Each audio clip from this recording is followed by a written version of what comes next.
YouTube. I am Zachary Fowler. Actually, good afternoon. We're here in Texas on day 4 of our 30-day survival challenge, Texas style. Bob's with us. We got Chris Thorn, Drop Forward Survival. The two of us are out here in the woods surviving. And this is day 4. We just did a weigh-in. If you want to see that, you can see that on Chris's channel right below, Drop Forward Survival. Check that out and see how much we weighed in at, and as we did our wellness check with him and our blood pressure, you can get more detail on that. And we're just doing a Q&A with you now. We'll answer some of your questions, and thanks for coming around. Yeah, get nitty gritty and let us know what you want to know about what we've been experiencing so far and what we look for here. Somebody asked if the gun turned up in time. The gun has not arrived yet. I got a shipping notification when we put on the signal booster today that it says it will be here the day after my birthday. What a bummer. I was hoping to be here on the 6th. November 6th is my birthday. I don't even know. I'm 39 years old this year, you know? And so I guess it'll turn up on the 7th. A late birthday present, and then we'll be able to get at stuff with that. But we've been keeping busy. I got the sling bow from SimpleShot rigged up right now. We're going to head down after this, see if I can't get some gar. Was unable to fish for some earlier, but we've been catching some other stuff, crawdads, cactus, and we've been eating pretty good for a good start. Good start. 2 questions. One said, did y'all catch any big game yet? And the other one was, how's the weather? Weather's been good. No big game just yet. We've seen a lot of stuff, man. No, if that air rifle would have been here, it would have been on like Donkey Kong. Yeah. Somebody said you're getting old. Yeah. Thank you. I guess. Some things get better with age, like wine. Me too. So, what do you think? You feeling it? Kinda, yeah. Yesterday I was a little dehydrated, just because my, a lot less carbs being in my system, being out here. We've been on a very protein heavy and kind of broth heavy diet. So, I'm not able to retain as much water. So I have to be very cognizant of that while I'm out here to make sure that I'm drinking enough throughout the day. But luckily we have a 10-liter water bag, we have our Grail bottle, so we have plenty of access being near a creek and a river too. So yeah, how's those BMs going? How you like the Texas field diet? I've been pretty happy with it so far. The crawfish has been like our staple right from the beginning. Getting a lot of crawfish. Been able to eat like a pound to a pound and a half of crawfish. I don't know, when it processes out, it's probably not much more than a fistful of meat, you know. But the trick is just like I did before on a lone fish head soup. I just put them all in the pot and I cooked it down and I drank about, I don't know, 8-10 cups of broth yesterday. Yeah. I just kept putting it to me. The same thing this morning, the crawfish. And then we had a turtle, and we put that into the soup too. And so it's like we just keep it drinking that broth and drinking the water. Somebody said, what kind of plants are there for you guys to forage and eat? Yeah, so I actually got to do quite a bit of foraging this morning. We got some wild onions. I've got some of the fruits from the cactus. We ate that this morning as well. That was really good. Those red fruits are super tasty. And I actually got like 2 or 3 actual cactus petals because I want to just add more carbohydrates to our diet. So I want to make sure as we're moving deeper into the challenge, we're not draining ourselves from some of those vital nutrients and minerals while we're out here. Not just that, but variety is the spice of life, for sure. Yeah. And if I were to give you 30 days worth of cans of Spam, I mean, you'd be fed for a week or so, and then after a while, you just eat less and less. So anywhere that you can diversify, the further y'all range out, y'all are finding new resources, new kinds of foods, things coming to season. Ask about the weather. It's hitting 75, 80 degrees during the day and maybe down to 40 degrees at night sometimes. Yeah. I love it at night, but the weather during the day, it's been so hot. Today is a little bit of a break from that. There's more cloud cover. I do not like the hot weather. It just, I feel like I got like a lead vest on, you know? You should have shaved that off. Yeah.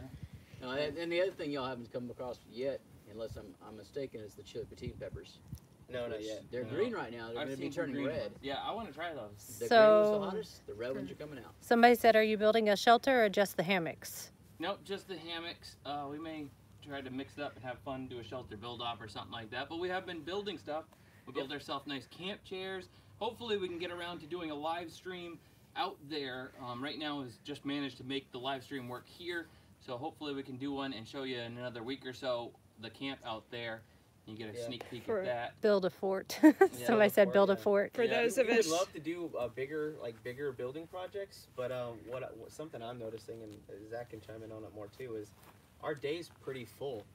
Like when you're in the city, you just go into the refrigerator, you go to the gas station, you go to the store, you just run in and out and do stuff. But all those same tasks that I consider menial that I take for granted. If I want water, I don't reach in the fridge and grab a bottle of water. I have to go grab the bag, go down to the creek, go fill it up, go walk back, and that's sometimes a half-a-mile walk just to get water in the morning. And you expend a lot of calories, a lot of energy lugging 10 liters with you. That's a good, 15, 20 pounds over a couple miles. It's just, At least. yeah. And that's a menial task. That's just something that's got to be done in the morning. they're asking for you to recap who you're with. I'm Zachary Fowler, and we're on This my is channel. Chris. Chris Thorn, Wazoo Survival. And We're the we're- ones out here doing it on Bob Hansler's property. Somebody said who smells better. Is that Clearly me. probably Bob at this point? Well, yeah, Bob. Bob smells better. That was pretty. Yeah. What kind of animals have y'all seen? Oh, plenty. We've seen turkey and deer, but they've been lurking about 250 to 100, about 175 yards away from us at all times. If we see them, they're kind of lurking, like not being within range. Now, if we had the air rifle, we probably would have gotten one already. But I heard Angus way out there in the distance. and Angus. Are y'all Yeah, carrying a Angus. sidearm, and are you worried about an encounter with a boar?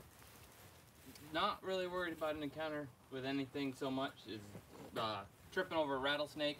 I got my sidearm, the SimpleShot torque slingshot. I'm hoping to get some game with this at some point. I haven't seen anything great yet. I've been out a lot at night with the headlight and looking into the trees and stuff like that, and just haven't had the opportunity yet. I have seen one squirrel that squirreled just like was off and away, and then couldn't catch up to him. So, and then we got our traps are all out. We have right now we have 2 traps. We're gonna get 2 more traps out. I have a heart trap so we can catch something bigger. We got crawfish traps are all out, and been fishing different pools trying to catch some catfish. And we're gonna take the spears. Chris has got spears, and I got the sling bow. And we're heading down to the water and trying to get some gar today. So hopefully that's successful, and we get some bigger meal from that. They come in. When I was fishing for them the other day, they just kept coming up and just like surfacing, and they were. I mean, just the little bit that came out of the water was easily 2 or 3 feet, which means they're a pretty big gar. That's a meal. What- That's a heck of a meal. What was your first meal out here? We set out my minnow traps that I brought night 1, and I was actually just gonna go to bed. And Zach said, "Hell, let's go ahead and do it. Let's get some calories in us." And we went, and we were very blessed. Within maybe 15, 20 minutes, we already started seeing 2 or 3 crawdads inside the traps instantly after putting that dog food in at night. And I think it's because the weather's getting colder, the water's cooling down, so they're itching for food. And I think we waited 2 hours. 2 hours, and we had a handful. We had enough for a yeah, we meal. had about probably a pound and stuff like that between the 2 of us split up, and then I was able to drink the broth down for the next day until we got more again and stuff. And the second day we doubled down on it and probably had like 4 pounds of them. Oh yeah, it was good the second night.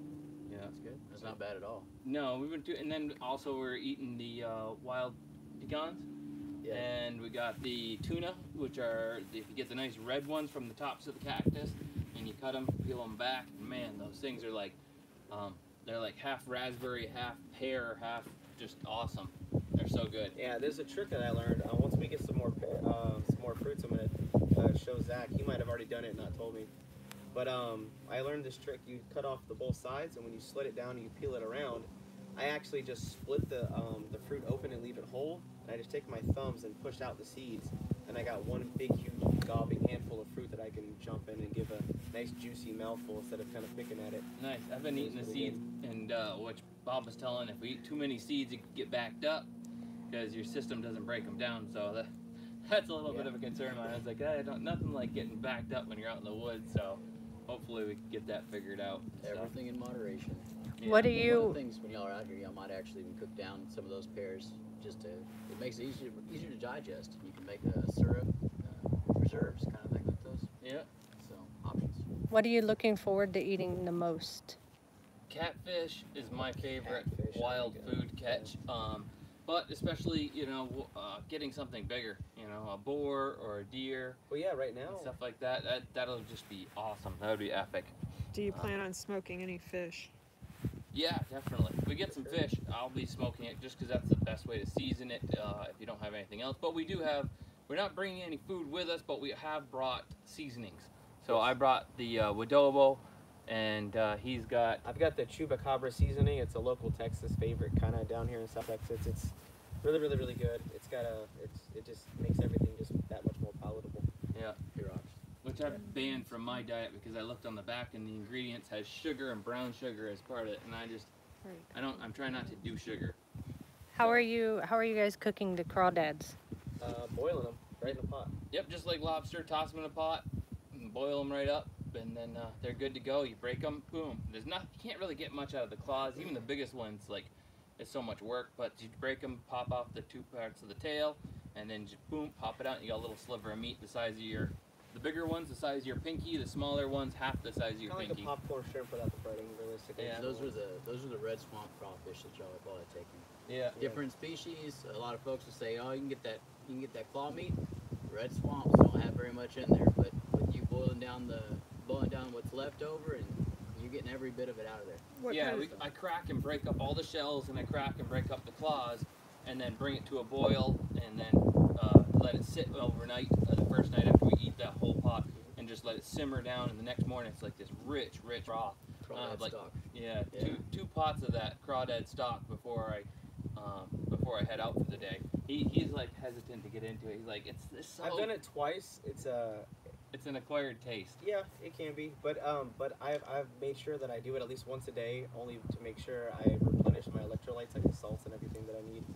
And I'm kind of using the cactus and the broth to kind of do the salt and the sugar to keep my body regulated. If y'all, the deal is that y'all are bringing everything that y'all can out there. Even when you go out there fishing at the river and make that trek across, you're gonna have as much stuff out there as possible, because maybe the gar aren't surfacing today, but maybe something else out on land is. So you've got your gear and your setup. So as you figure it out, if your gar not hitting, are y'all gonna jump in the river and pull out clams, or? I didn't even think about that, but yeah, we had talked about that. There's other options, yeah. Plan Yeah. B, C, and D. Yeah, Which happens. What's been your biggest challenge so far? putting up with this. No. Biggest challenge so far, just getting here. Getting here has been the biggest challenge, and you guys have been very helpful in doing that with the views and stuff, made that possible, and our sponsors that have made that possible. All of them are linked in the description below, all of our sponsors, and if you would do us a favor and go down there and do your Christmas shopping through those links below, that would help us out and help our sponsors out, put all this effort into getting us here. And we have a Kickstarter link below, which is going to help us to bring this videos and this whole series of 30-day survival challenge into production and release it on YouTube. You go over there and you can sign up and join us with on this whole adventure in Kickstarter. Get your name in the credits, get t-shirts, and all kinds of other awesome rewards. And for those of you that have already done so, thank you very much for supporting us. That Kickstarter will still be up for another 20-something days, I think, 29 days or so. Have you had to replace any of your gear yet, such as your shovel or your carving knives or anything? Oh, not at all. No, not yet. It's only been 4 days. I So, do have a hole in my crotch, because I was kneeling for like a shot on a turkey and waiting for them, and I was like, and it ripped open, and Yep, scared all the turkey away. Everyone does for the rest of the day. yeah, the crotch was and the turkey ran. Otherwise, we would have had a turkey, because we only had 1 day of bow season when we got here to go out. We went out in the afternoon after practicing with the bows, and it was like it was just enough to see that, like, okay, next time I would sit here and I would sit there and do this and I would do that, and not get anything that first day. So It takes time to set up. You're gonna lose some weight the first couple days until you know the land. Did you bring yourself a sewing kit, or are you gonna go out there and break a spine off? No, I don't even have to do that. I have a fancy. One of our sponsors is GrimWorks Survival cards, Yeah, there you go. and on my survival card is a sewing needle, which I've never tried their sewing needles out before. I used a lot of their stuff to catch fish and all other things, so I'm going to use their sewing needle card to stitch my crotch up with some fish line here. If you could only choose 3 of the things you brought with you, what would they be? 3 of the packs that I brought with all the stuff in it. Yeah.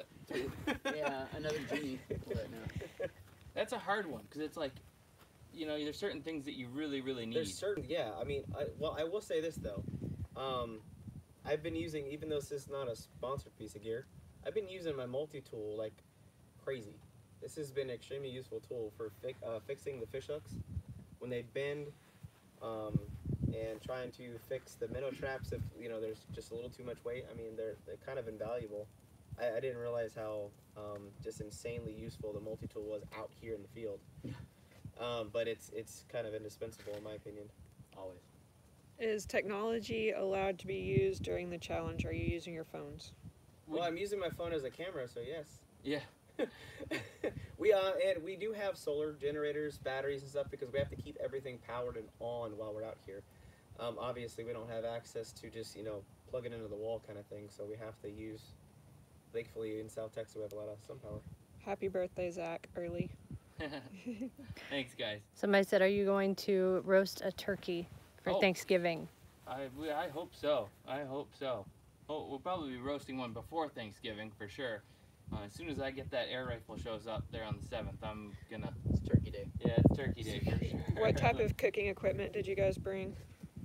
We got a wok, we got a propane stove. No. No, I'm kidding, no. Most of it, we just have a hole in the ground and we're using our pots and just kind of... He brought a 2-quart pot. We got a cast iron that we haven't touched at all yet because we haven't gotten anything big where we need to keep the forever soup going. Right now we put all the crawfish in there, cook them, and then the next day we have a soup all day long until we take them out and throw those to the side and put a fresh pot of cooked crawdads in there. And I have my small pot, and we have our Grail water filters thanks to our sponsor Fiddleback Outpost. Fiddleback Outpost, and that's pretty much it so far. And we got some little pots and pans. I have a canteen that I've been using to keep the minnows in and other stuff to try and do some fishing with. And this has been one of my favorite knives out here. This also came from Fiddleback Forge, Fiddleback Outpost.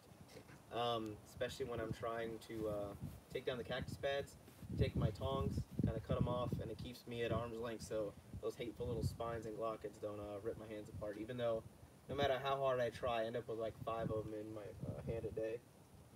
I found that I like I love my shovel, I love my cold steel shovel, and if I had to have the 3 items like you guys were mentioning before, it'd probably be my cold steel shovel and some sort of a fire starter, probably my Wazoo necklace or something like that, and then you'd need some sort of a pot there basically to cook everything in, you know.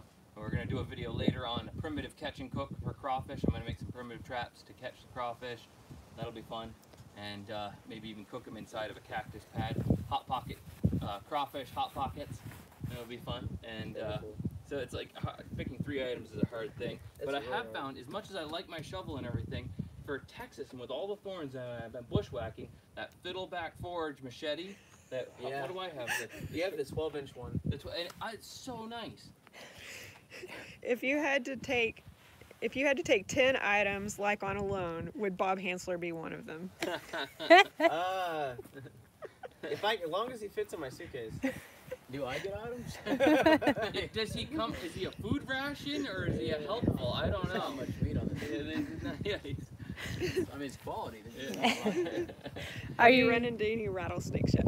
Not yet, unfortunately. I was hoping to. I think, guys, if y'all are down there, you're trapping, you're next to the water, you're going to be doing a lot more water. Yeah. I think y'all are going to be in a mess of water snakes pretty soon.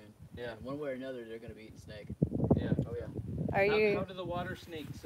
How do you get at them? I mean, will it fishing to catch You them can or fish muscle them. Pop with the fishing rod right up there with the little minnow. They'll Yep. grab on, they'll take it. You just pull them up, get them.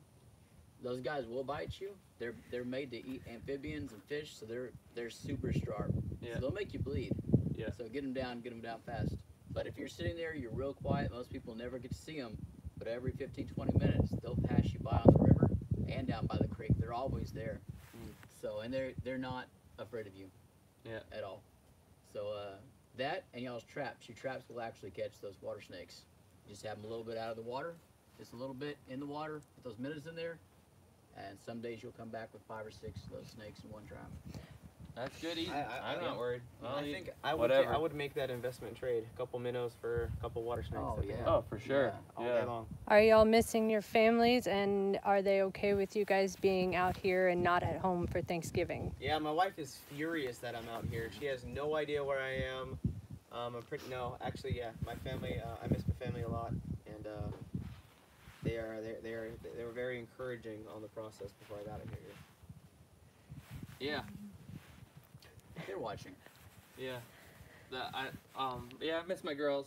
You know, it hasn't been that long yet. I tend to, once I'm doing something, I'm so in the moment that nothing else really matters. So it's still too soon for that to be like an issue. They're good with it, and they were pretty sad when I was leaving. But when we come up here, my phone updated, and I saw some videos of them being pretty happy. So I'm pretty sure they're good with it. It's not. Abby told me if I ever leave again after I came back from alone in 87 days, and plus the week at the beginning, the week after that, I was never allowed to leave again. But she's a little older now, and Sparrow was only a baby then, so I'm sure they'll miss me on the days that they're giving mom too much grief and they're getting in trouble, mostly. Is there anything that y'all are snacking on in between during the day? No, nothing. Pecans, if you call that The a stuff snack. that we catch. Only the stuff Yeah. that we catch or harvest here. Yeah, that's it. We don't have any extra food with us, and we did bring seasonings, but that's it. So no, we didn't bring any calories with us to consume outside of the things that we harvest. So the pecans, the tunas. It's such a nice thing. The cactus tunas. When you're walking around and the sun's blazing down on you, and you just walk over to a cactus and just like boom, peel it, skin it, and you're like pop it in your mouth. That's like a little raspberry pineapple kiwi thing going on. It's Yeah. like It's so good. It's a good breakup in the day, and like Bob said earlier, variety is the spice of life. And with crawdads being our main sustenance right now, those have been that sweet little treat has been a huge lifesaver as far as the palate is concerned. And those pecans, they're a lot of work. They're not like huge chunks of meat the way they are at the grocery store. If you get them, they're like a lot bigger. The These shells are are wild thicker. pecans. These are straight up wilds out the Yeah. river. So Yeah. that's something a lot of folks never Yeah, get they're to a little experience. smaller than you get in the store. Yeah, but there's some good sized chunks in there, and then you every once in a while you get one that fully opens up, and you get the full chunk of meat, and you like pop it in your mouth. And it's you'll like, chew it really slow. they're and so you'll just take fatty it and in. so rich. Some of them are actually look like they're greasy to them, like Yeah. the amount of fats that are in them, Tons of oil. and so it's like it's very satisfying. Oh yeah. Somebody asked you, Zach, if they're going to see the Duck Hunter 3000. I don't know if the Duck Hunter 3000 will sail here in Texas. The water down at the river is moving really quickly, and so far I haven't found any of the pools in the stream that leads down to the river that seem to have anything in it, but I've been moving my lines further and further up the river, hoping to catch one of those promised fish by this guy that says that they get up there and they get trapped in there, and then you got nothing but you to catch them, so we'll see. Somebody asked who's beside the camera. Is it Mrs. Hansler? We've got both of us. Both. Yeah. Is there a food that y'all have really hated so far on the challenge? No, No, at not all. really. No. You're so hungry, you're gonna eat it anyway. Yeah. It's either you eat what's given to you or you don't eat at all. I haven't been all that hungry. Like, I've been like in the evening before we eat our bigger load of crawfish, and it's just been soup all day. Like I feel myself getting like hangry, but I haven't felt like my stomach is like, oh, I'm so hungry and just want to cry about it or anything like that. Yeah. You know. I felt when I came out here with a head cold. You guys saw that from the live stream. I was coming down with a cold, and I think that was the day 2 was maybe the most hungry I was. But by being able to eat every single day, it kept me level, and I'm starting to feel better now. Everything is, and it wasn't debilitating at all. I was able to keep moving and do stuff the day. It was just kind of takes a little longer to get going in the morning. That's about it. Somebody said, so at least you guys are not alone, but is it easier with somebody out here with you? Oh yeah, And somebody definitely to having a talk to. team and someone to support you and help get tasks done and divide. I think what they were implying was, I think they might think that there's a whole bunch of people around you. This is y'all's first real trek back into base. Oh yeah. So y'all are remote. I've not got to see your camp yet. Maybe during the 30 days I'll follow the smoke somewhere. Yep. But for the most part, yeah, this is see the wives and then they'll be off again. Are we going to see some GAR action, and did you bring 10 snips for the GAR? We got our multi-tools, and we got the sling bow, which will be hopefully taking a GAR. I'm really excited about it. It's the first time I've had a chance. There's not many opportunities in Maine where I'm allowed to use this. There aren't the GAR up there. There's the suckerfish season, which I missed this year. I went down a couple times and didn't see anything. You got to get there when there's the run. So this is all rigged up now. The SimpleShot Sling Bow. They're one of our sponsors. Link down below where you can get one of these. And I also have some arrows with broadheads where I couldn't take one with a turkey, but what there was something I could squirrel take. down there, the raccoons, possums. Squirrel I could take with just my other SimpleShot slingshot in my pocket. But Nutria. But nutria or something like that would be great to take with the sling bow and stuff like That'd that. be fantastic. The amount of fat on one of those, it's a Texas beaver is what a nutria is. Yeah. So that'd be fantastic. Yeah. They want to know whose property you're on. Are you on Bob's property? Yeah, we're on Bob's property. So. And then how many Sasquatches have y'all seen, and has Bob trained them to bring in food? 6 and not yet. Yeah. It's hard to get the shock collars on them. They are. Yeah, they're a wily little bunch. Their heads are very small. It's hard to get them. The neck just slides right off. The closest bad encounter we've had so far was last night. I woke up in the middle of the night and my nose was burning from the smell of skunk. And I love skunks. Whenever I go down the road and I smell a dead skunk, and I'm like, oh, that's such a great smell. I don't know why I'm weird like that.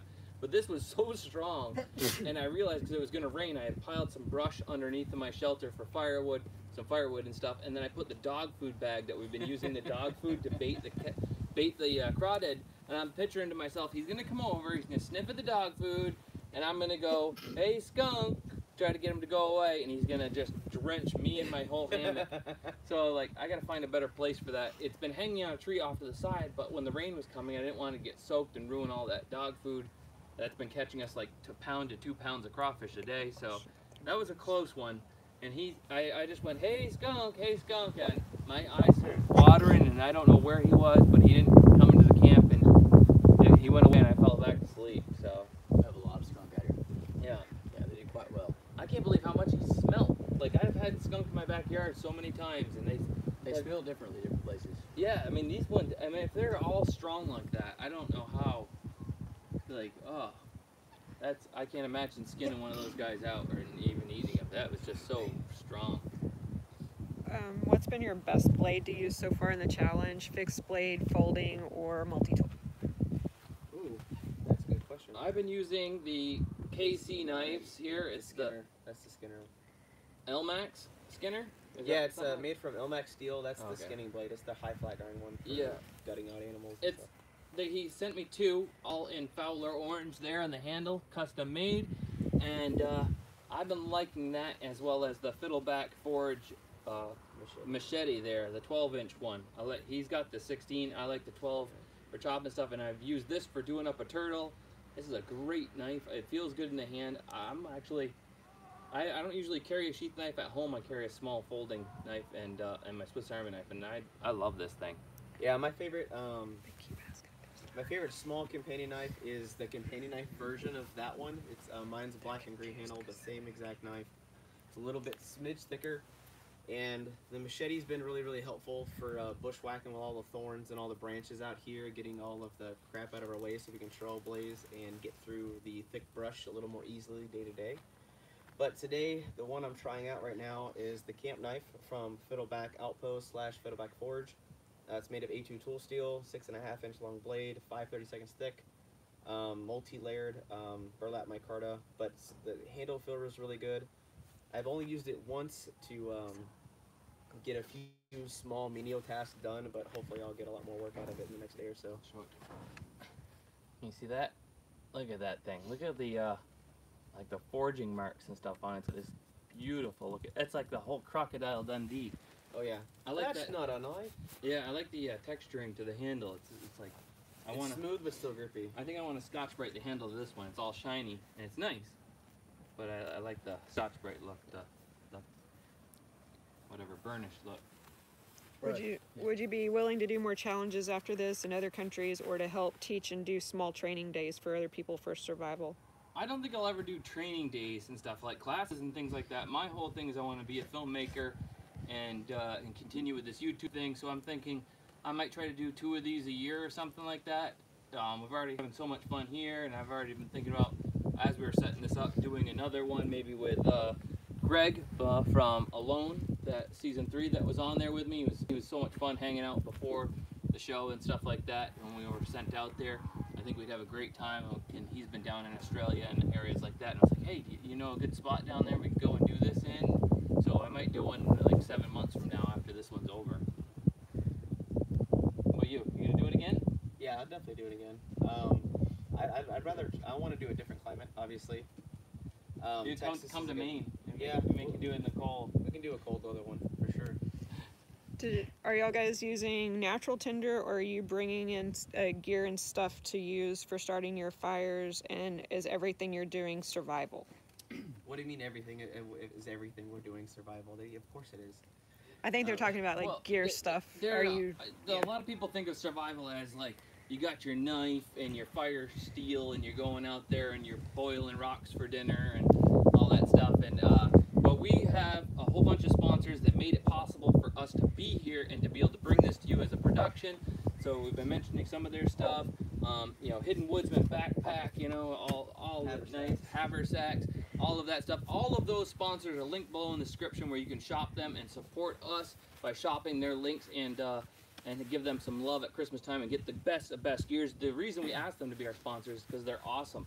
Their gear we've already been using. Yeah, for over a year now. Almost every single one of those sponsors that are down below has been the gear that I've been playing around with all the time. So that's awesome. And what was the question? I say, got on a tangent. Being a primitive purist is all great, and you need to learn those skills, go out there, practice these things. But in true survival, if you want to be prepared, whether you're a scout or you're just somebody that goes out there and wants to be ready, you need to buy a lot of this gear. You need to have it ready. You need to have it on you. And so it's great to know all the stuff and be able to do what we did hundreds of years ago. But at the same time, you have things that can make your life easier. And even these guys that have all the gear and they've got all this cool stuff they'll be showing you, it's still taking up the majority of the day just to get all the tasks done. So anything that gives you a leg up, definitely worth having. Yeah. So as far as fire starting and stuff like that, it's like I've been trying to start a different fire with a different one of our sponsors' gear every time. I use my Wazoo Survival bracelet with the fire starter buckle on here for one, Exotech Sparker to start a fire with that, with the fat rope thing. I've been trying different things every time that they sent to us to be able to use in the videos. So it'll be kind of a neat hodgepodge, you know, as YouTubers and not like some sort of purist and stuff. We'll get to show you all kinds of new things while we're having experiences with the new things that the sponsors sent us, as well as the old things that we've been rocking for a long time. Yeah, a lot of some of the stuff that we're very blessed to have access to. Some of them are prototypes. So we can't show them in live streams and stuff like that yet, or just pictures just now. But we're getting to do some really intensive field testing with it, which has been really exciting as well. Time in this survival is so important. How can you justify the time that you guys are taking off to come in here and do the updates? Yeah, well, we scheduled those out, and that's why I woke up really early this morning, made sure the traps were set, refilled the water bags, made sure we had fluids when we got back, and I did foraging in the morning.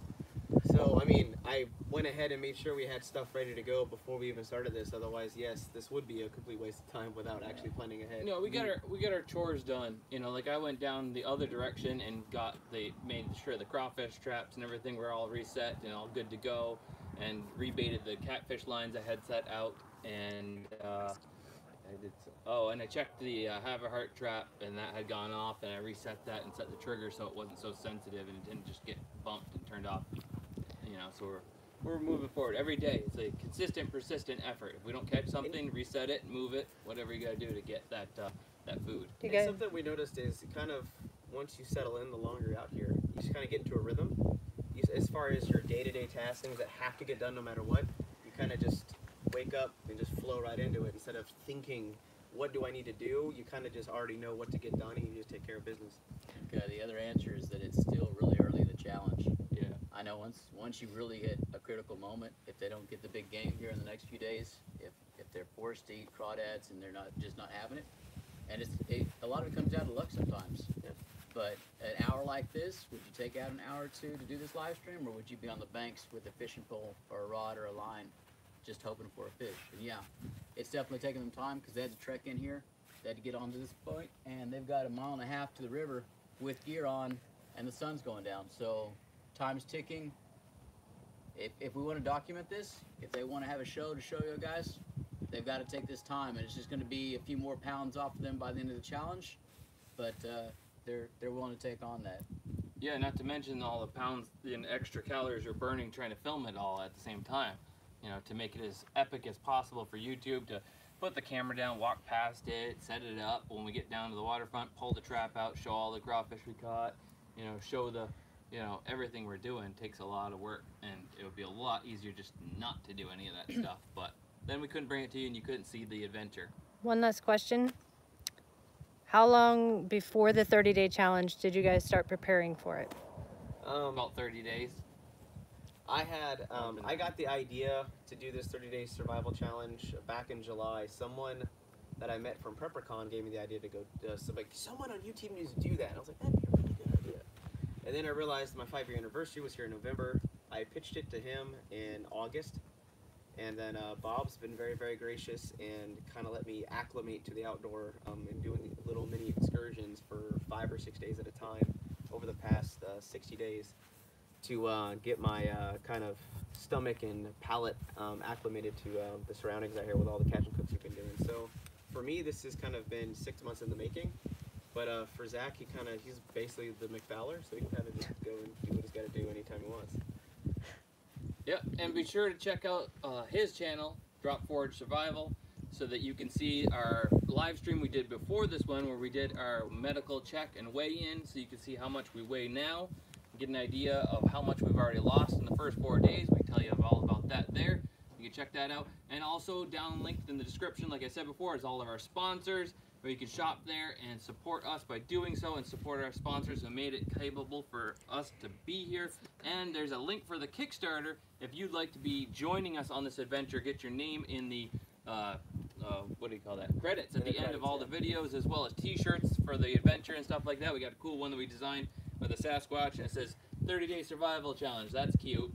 And because basically, for the inside joke, is because Sasquatch is the reigning hide and seek champion of the world. yeah. So, you know, he's been elusive for the past, 100 years?